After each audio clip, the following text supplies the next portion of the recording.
Start करें, चलो start.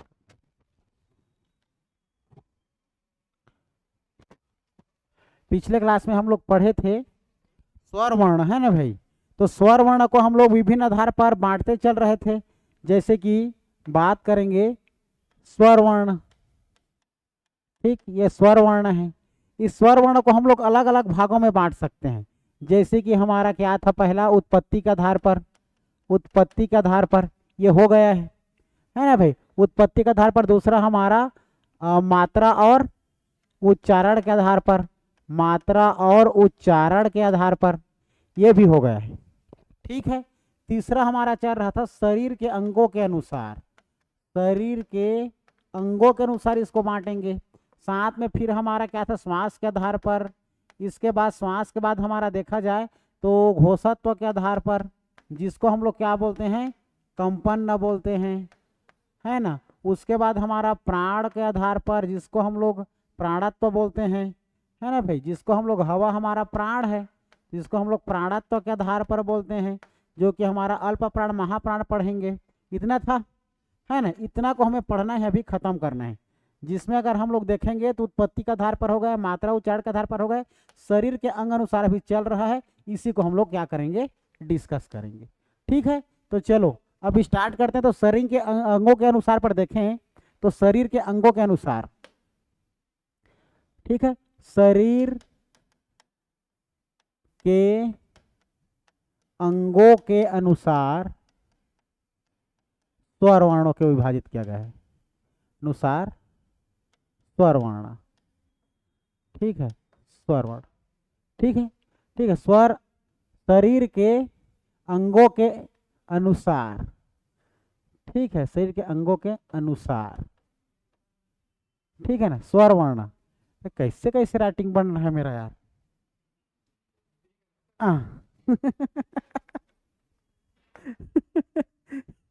ठीक है, चलो, ठीक,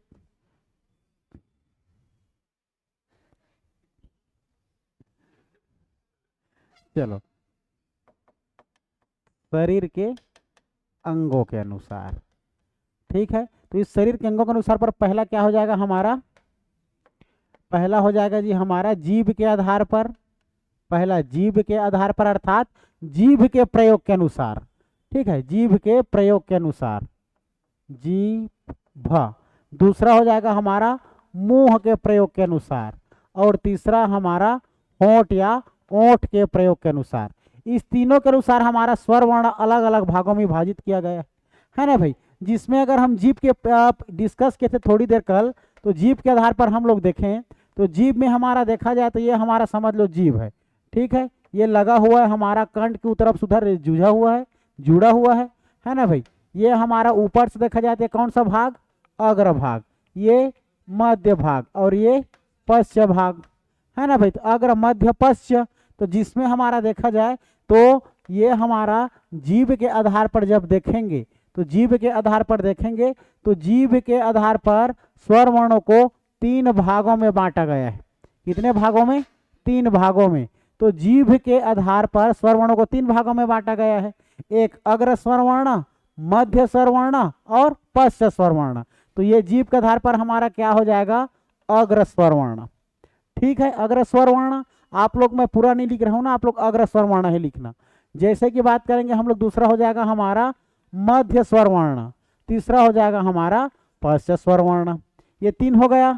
तो अब इसका परिभाषा समझते चलेंगे। इसका परिभाषा, अगर परिभाषा को देखेंगे तो अग्र स्वर वर्ण की परिभाषा क्या है, ऐसा स्वर वर्ण जिनका उच्चारण हमारे जीभ का अग्र भाग से हो, क्या कहलाता है, अग्र स्वर वर्ण कहलाता है। इसकी संख्या 4 है जी, ठीक है। जैसे कि बात करेंगे ई, बड़े ई, ए और ऐ, ये चारों को क्या माना गया है, हमारा अग्र स्वर वर्ण माना गया है। देख लो हमारे कंठ की तरफ से जीभ से लगा हुआ है, बोलेंगे तो ई, बड़ा ई, ए ऐ, यही निकल रहा है ना सब, वो जीभ के अंदर से निकल रहा है वो, है ना भाई। इसीलिए उसको कहा जाता है हमारे जीभ के अग्र स्वर वर्ण, ये अंदर से लगा हुआ अग्र वाला। अजय के अनुसार आगे अलग नहीं है, आगे ठीक है। दूसरा अगर बात करेंगे तो देखो, दूसरा हमारा हो जाएगा आप लोग का मध्य स्वर वर्ण। तो देखो देखो मध्य स्वर वर्ण, चलो ठीक है। तो मध्य स्वर वर्ण की बात करेंगे तो मध्य स्वर वर्ण में हमारा ऐसा स्वर वर्ण जिसमें हमारा जीभ का मध्य भाग काम करे। ठीक है, जीभ का मध्य भाग। तो ऐसा स्वर वर्ण जब हमारा जीभ का मध्य भाग काम करे उसको हम लोग मध्य स्वर वर्ण कहते हैं। जैसे कि अनार के अ, बस इसी को याद रखना, अनार के अ, ये हो जाएगा हमारा केवल मध्य स्वर वर्ण। अब हमारे पास है 4 और 1 5। जब भी आप लोग रिलेट करोगे तो 10 स्वर वर्ण को ही करना अर्थ के आधार पर। तो 10 को सबको पता है, री नहीं आता, अंग अह नहीं आता, है ना भाई। तो अब बतावे 4 हो गया और 1 5 हो गया, क्या बच गया आप, है ना। अनार क्या का बड़ा भाई क्या बच गया, आम के आ बच गया। फिर हमारा देखा जाए तो उल्लू के ऊ, ऊन के ऊ, ऋषि खत्म है, एड़ी है, ऐना है, फिर बच गया ओखली और औरत। ये इतना टोटल हमारा क्या है जी आप लोगों का पश्च स्वर वर्ण है। आप लोग को केवल अग्र और मध्य को याद करके रखना है, बाकी सारा काम हो जाएगा। ठीक है ना। अब नेक्स्ट बात करेंगे हम लोग अग्र के बाद देखें, जीभ हमारा खत्म हो गया। अब जीभ के बाद देखेंगे मुंह के आधार पर। दूसरा देख लेते हैं हमारा क्या हो जाएगा मुंह के आधार पर। तो चलिए आइए देखते हैं दूसरा हमारा क्या हो जाएगा मुंह के आधार पर। तो मुंह के आधार पर स्वर वर्णों की संख्या, मुंह के आधार पर स्वर वर्णों की संख्या, मुंह के आधार पर, मुंह के आधार पर स्वर वर्णों की संख्या, स्वर वर्णों की संख्या, स्वर वर्णों को कितने भागों में बांटा गया है देखेंगे, है ना। स्वर वर्ण ये। अब देखो इसमें तो हमारा एक चीज आप लोग को मैं बता रहा हूं, इसको समझना आप लोग। इंग्लिश में बता रहा हूं, इंग्लिश में, पहले इंग्लिश में समझो इसको, उसके बाद आप लोग को तुरंत याद हो जाएगा। ठीक है, लेकिन इंग्लिश में लिखना नहीं है, इंग्लिश में समझना है और लिखना हिंदी में है। जैसे कि बात करेंगे हम लोग ओपन, ओपन का मतलब क्या होता है खुला। जैसे कि बात करेंगे हम लोग क्लोज, क्लोज मतलब क्या होता है बंद। ओपन को आधा ओपन करेंगे तो वो कहलाएगा सेमी ओपन, क्या कहलाएगा सेमी ओपन। अगर क्लोज का आधा क्लोज करेंगे तो क्या हो जाएगा सेमी क्लोज। ये बात क्लियर है। ठीक है, ओपन को हम लोग हिंदी में बोलते हैं खुला, सेमी ओपन को बोलेंगे अर्ध खुला, मतलब आधा खुला। ठीक है, क्लोज को बोलेंगे बंद, सेमी क्लोज को बोलेंगे आधा बंद या अर्ध बंद, है ना भाई। इसको भी आधा खुला भी लिख सकते हो, आधा का मतलब अर्ध, है ना भाई। ये इतना क्लियर है, इतना क्लियर है। ठीक है, ये जिसको हम लोग ऑटोमेटिकली अगर देखें तो इसको हम लोग जी मुंह के आधार पर स्वर वर्ण को हम लोग 4 भागों में बांटे हैं, खुला, आधा खुला, बंद, आधा बंद। जिसको हम लोग क्या बोलते हैं खुला को बोल देंगे हम लोग हिंदी में, ये शुद्ध हिंदी नहीं है ना, शुद्ध हिंदी इधर लिखाएगा। ठीक है, खुला का मतलब है विवृत, आधा खुला का अर्ध विवृत, समझ आया। और बंद का मतलब संवृत, और खुला आधा बंद का मतलब अर्ध संवृत। इतना समझ में आया। तो ये पहले इतना को समझना है आप लोग को। तो ओपन है, विवृत बोलूंगा मैं मतलब समझ जाना खुला वाला बात कर रहे हैं, समझ रहे हो। तो ये सारी चीज को आप लोग को याद करना पड़ेगा, जिसको हम लोग इसको आराम से समझेंगे, जो कि हमारा हो जाएगा पहला क्या है हमारा विवृत, है ना। पहला क्या है हमारा विवृत। तो मुंह के आधार पर हमारा देखेंगे तो पहला क्या हो जाएगा जी, पहला विवृत हो जाएगा। ठीक है, पहला विवृत। दूसरा क्या हो जाएगा अर्ध, अर्ध विवृत, है ना, अर्ध विवृत। तीसरा क्या हो जाएगा संवृत। चौथा क्या हो जाएगा अर्ध संवृत। इतना क्लियर हुआ। अब इसको हम लोग समझेंगे इसका परिभाषा कि रियल में होता क्या है। ठीक है, रियल में होता क्या है, चलो समझते हैं। ठीक है, याद करना। जैसे कि बात करेंगे विवृत की, तो विवृत हमारा ऐसा स्वर वर्ण जिनके उच्चारण में हमारा मुंह लगभग पूरा खुल जाता है। अब दिमाग लगाओ, ऐसा क्या वर्ण है जिससे हमारा मुंह पूरा खुल जाएगा? आकर बेटा, आकर, आ। याद आ रहा है क्या खाया है? तो आम के आ। तो ऐसा स्वर वर्ण है ना भाई, जिसके उच्चारण में हमारा मुंह लगभग ओपन हो जाता है, खुल जाता है, क्या कहलाता है? विवृत स्वर वर्ण कहलाता है। ये इसको हिंदी में लिखना है आप लोग को। तो ये हमारा हो जाएगा, केवल मैं लिख देता हूं आम के आ। ये क्लियर हुआ?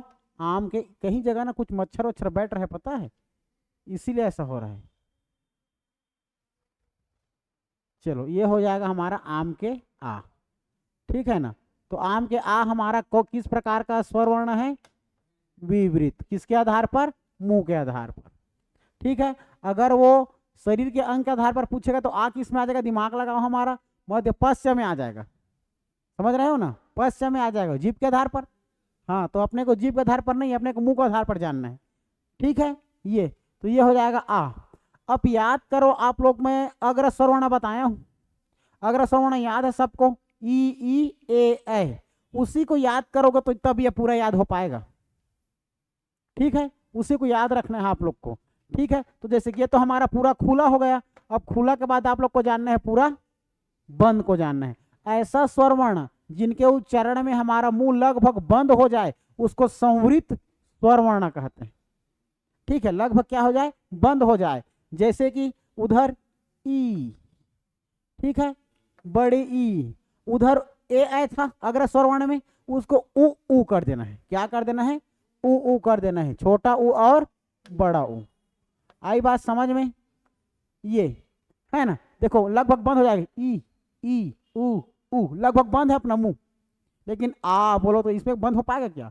इसीलिए वो विवृत है, खुला है वो, है ना भाई? तो याद रखना, विवृत हमारा आ और संवृत हमारा ई, बड़ा ई, उ बड़ा उ। ये जस्ट उसको रिलेट करना, वो याद रहेगा हमारा अग्र स्वर वर्ण।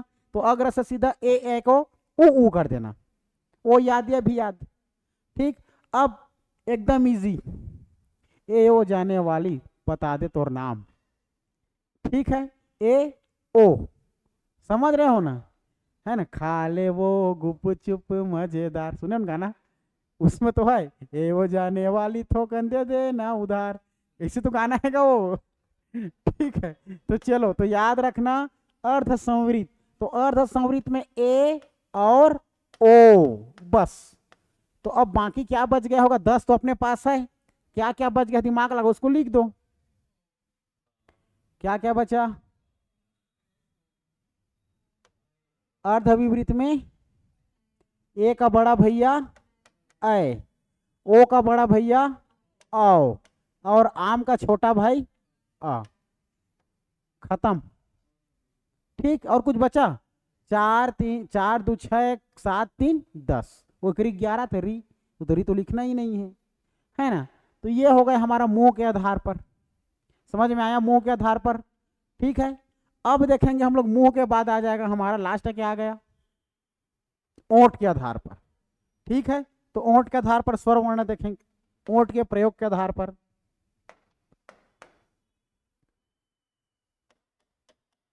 होंठ के प्रयोग के आधार पर। ठीक है। तो होंठ के प्रयोग के आधार पर देखेंगे तो ये दो प्रकार से होता है जी। कितने प्रकार से? 2 प्रकार से। ठीक है, 2 प्रकार। वो 2 प्रकार हो जाएगा, एक हो जाएगा हमारा मुंह वृतमुखी हो जाएगा, वृतमुखी, और दूसरा हो जाएगा हमारा अवृतमुखी, अवृतमुखी। ये एक हो जाएगा वृतमुखी, एक हो जाएगा अवृतमुखी।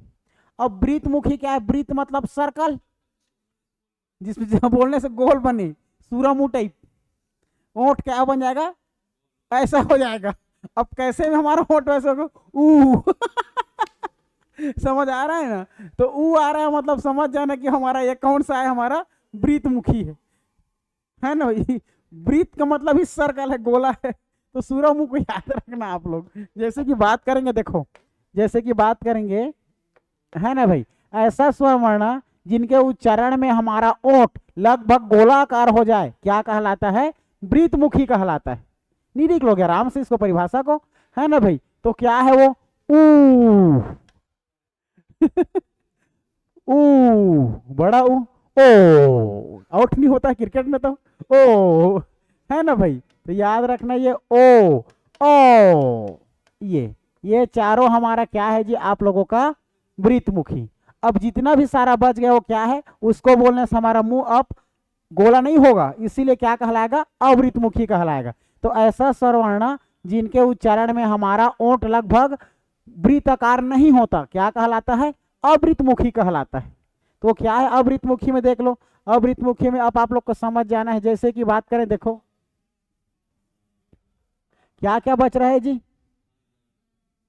अनार के अ है ना, आम के आ, इमली के ई, ईख के ई, उल्लू के उन के उ, ऋषि खत्म, एड़ी के ए, ऐना के ऐ, ओखली के औरत के और अंगूर तो खत्म ही। तो ये 4 और ये 6 है ना भाई, कितना हो गया 10। क्लियर है, ये हो गया, समझ आया। वृत्तमुखी अवृत्तमुखी ये शरीर के अंग के अनुसार। अब इसके बाद क्या आता है, श्वास। श्वास है ना, आइए आगे बढ़ते हैं श्वास के अनुसार। ठीक है, तो इसको याद रखना है आप लोगों ना। आगे बढ़ते हैं श्वास के अनुसार।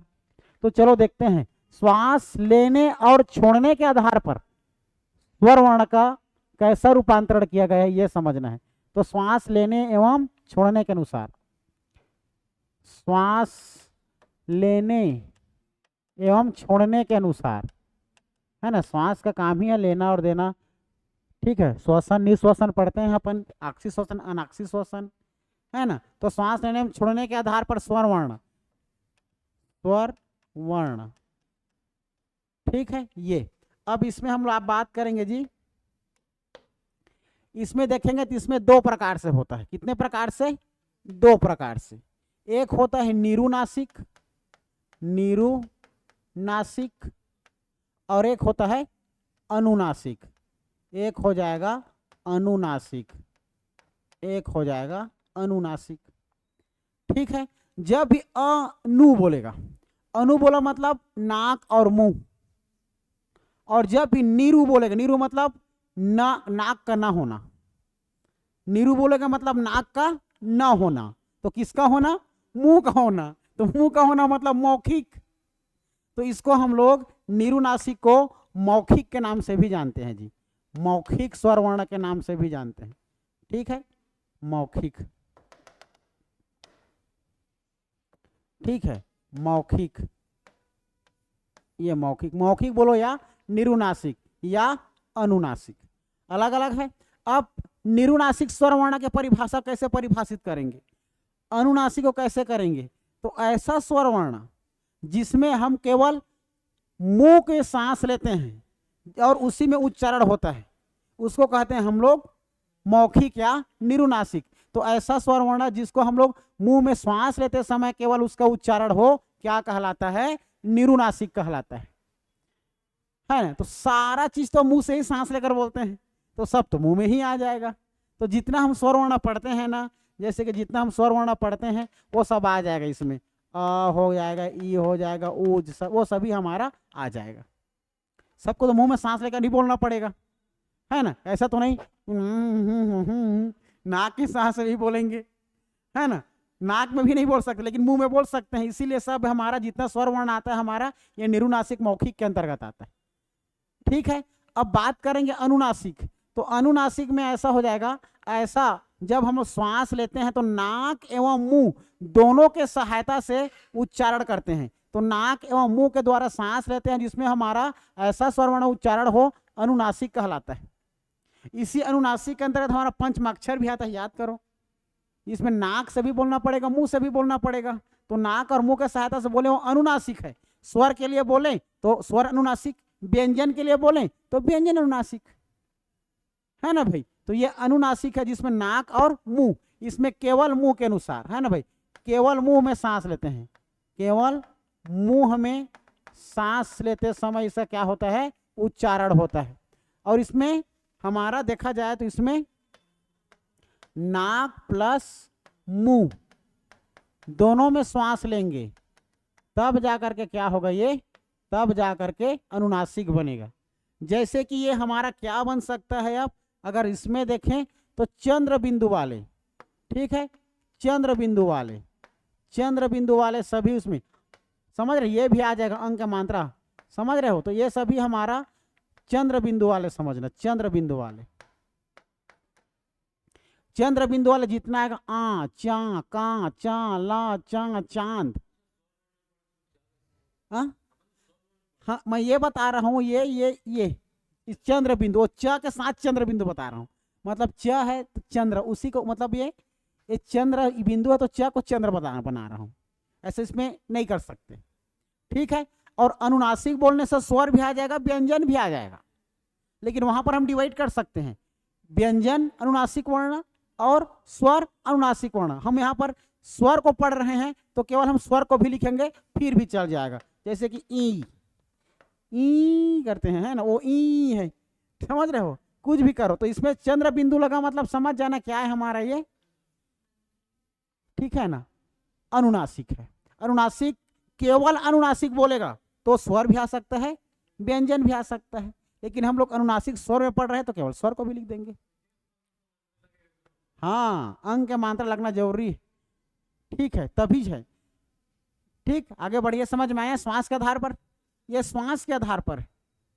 इसके बाद क्या है नेक्स्ट हमारा, श्वास के बाद प्राण, है ना, घोषत्व, हवा, है ना, वो हवा प्राण है, घोषत्व आ जाएगा। इसके बाद हमारा घोषत्व के अनुसार, हाँ, घोषत्व को हम लोग बोलते हैं सरल शब्दों में कंपन। तो कंपन के अनुसार, कंपन के अनुसार स्वर वर्ण, कंपन के अनुसार स्वर वर्ण। तो कौन कौन सा कंपन के अनुसार स्वर वर्ण होगा, आइए देखते हैं। तो सबसे पहले जानना है इसके बारे में आप लोगों को, हमारा घोषत्व के आधार पर दो प्रकार होता है, कोई भी वर्ण, चाहे व्यंजन वर्ण हो चाहे स्वर वर्ण हो, घोषत्व के आधार पर इसको दो भागों में बांट सकते हैं। कितने भागों में, दो भागों में। एक हो जाएगा हमारा अघोष, अघोष स्वर वर्ण, और दूसरा क्या हो जाएगा, सघोष स्वर वर्ण, अघोष और सघोष स्वर वर्ण, ठीक है। तो याद रखना, अघोष स्वर वर्ण मतलब ऐसा स्वर वर्ण, ठीक है, जिसमें हमारा कोई स्वर आता ही नहीं, कोई कंपन नहीं आएगा, वो अघोष है। और जिसमें सारा हमारा आपका स्वर वर्ण आएगा वो सघोष में आएगा। जैसे कि एक लाइन याद रखना, सभी स्वर वर्ण सघोष कहलाती है, लेकिन अघोष नहीं, अघोष है ही नहीं। कोई भी शब्द हमारा स्वर में देखा जाए तो कोई स्वर ऐसा नहीं है कि वो अघोष हो, ठीक है। सबको हम लोग को कंपन के साथ बोलना पड़ेगा। जैसे भी हल्का फुल्का जो कंपन बॉडी में हो रही है ना, बोलेंगे तब होगा, शांत तो कुछ नहीं होगा, लेकिन जो बोल है, जो झंझकार आ रही है वो अंदर में है हमारा, समझ रहे। इसीलिए सभी स्वर ध्वनियां क्या है हमारा, सघोष है। तो याद रखना, नोट करके उसको बात करके याद रखना है ना भाई, सारी सघोष ध्वनियां क्या है हमारा, सघोष है। लेकिन अघोष में कोई नहीं है, कोई भी नहीं होता। लेकिन सारा अगर बात करेंगे हम लोग स्वर वर्ण की, तो सब यहां पर लिखना पड़ेगा हमारा सभी स्वर ध्वनि, सभी स्वर ध्वनि, या स्वर ध्वनि बोलूं या मैं स्वर वर्ण बोलूं, समझ रहे हो ना। तो सभी स्वर ध्वनि वर्ण हमारा क्या होता है जी, सघोष होता है, सघोष वर्ण होता है या सघोष होता है, ठीक है। तो सभी स्वर हमारा सघोष ध्वनि है या सघोष वर्ण है, ये बात याद रहेगा, ठीक। तो सभी मतलब 11, आ रही बात हमारा ना, वो 11 हमारा अ से लेकर री तक, मतलब अनार के आम के जैसे को सभी हमारा क्या है, याद रखना। यही सघोष को मैं व्यंजन में जोड़ूंगा, सघोष वर्ण करके देखो, वो पूछेगा सघोष स्वर वर्ण कितना है, तो 11, लेकिन वो केवल सघोष कितना है करके पूछेगा, तो व्यंजन में और कितना सघोष है उसको भी यहां पर मुझे को लाना पड़ेगा। सघोष बोलने से स्वर सघोष, व्यंजन सघोष, लेकिन केवल स्वर सघोष बोलेगा तो सभी स्वर सघोष हमारा क्या है, सघोषी है, सभी स्वर। लेकिन केवल वो सघोष ही पूछ देगा तो सघोष उधर करना पड़ेगा हम लोग को, व्यंजन को भी करना पड़ेगा, है ना। तो यहाँ पर मैं सघोष बोला हूं तो हम लोग स्वर पढ़ रहे हैं, इसलिए सघोष स्वर वर्ण को पढ़ रहे हैं, न कि व्यंजन। लेकिन केवल मैं सघोष लिखूं तो स्वर सघोष और व्यंजन सघोष, ठीक है। तो सभी स्वर ध्वनि हमारा क्या है, सघोष है, ठीक है। तो ये बस याद रखना एक लाइन, ठीक है ना, बस ये एक लाइन याद रखना। अब नेक्स्ट अगर हम बात करें इसके बाद घोषत्व के आधार पर क्या है हमारा, हवा, प्राणत्व। तो प्राणत्व के आधार पर दो, प्राणत्व के आधार पर दो, तो प्राणत्व के आधार पर, प्राणत्व या हवा के अनुसार, प्राणत्व के आधार पर स्वर वर्ण, स्वर वर्ण, स्वर वर्ण। तो प्राणत्व के आधार पर भी स्वर वर्ण कितने प्रकार का, दो प्रकार का, ठीक है। इसमें भी दो प्रकार का, एक अल्प प्राण और एक महाप्राण। तो हमारा स्वर ध्वनि में, स्वर वर्ण में ऐसा कोई ध्वनि नहीं है जो महाप्राण में काम करे, सब लोग हम मुंह के सहायता से ले लेंगे हम लोग। तो अल्प प्राण है वो, समझ रहे हो, याद रखना। तो याद रखना, एक ही लाइन बस याद रखना, प्राणत्व के आधार पर सभी हमारा स्वर जो होती है अल्प प्राण होता है, बस इस लाइन को याद रखना। तो ये हो जाएगा हमारा पहला अल्प प्राण और दूसरा क्या हो जाएगा, महाप्राण। कल टेस्ट लूंगा ना, आप लोगों को बता रहा हूं पूरा, ये जितना पढ़ाया उतना को, हाँ कल टेस्ट लूंगा मैं, ठीक है। अल्प प्राण और महाप्राण, ठीक है ना, महाप्राण। तो अल्प प्राण और महाप्राण को हम लोग देखेंगे तो हमारा नोट करके यहां पर लिख के रखना पड़ेगा कि सभी हमारा, ठीक है, सभी स्वर ध्वनि या स्वर वर्ण है ना भाई, सभी स्वर वर्ण या सभी स्वर ध्वनि क्या है जी, अल्प प्राण है, अल्प प्राण है, अल्प प्राण है। सभी स्वर वर्ण क्या है जी हमारा, अल्प प्राण है। लेकिन हमारा क्या नहीं है, सभी स्वर हमारा महाप्राण नहीं है। क्लियर है ये बात। तो ये प्राणत्व के आधार पर इस प्रकार से आप लोग का स्वर पूरा खत्म होता है, ठीक है। चलो फिर देखेंगे नेक्स्ट में।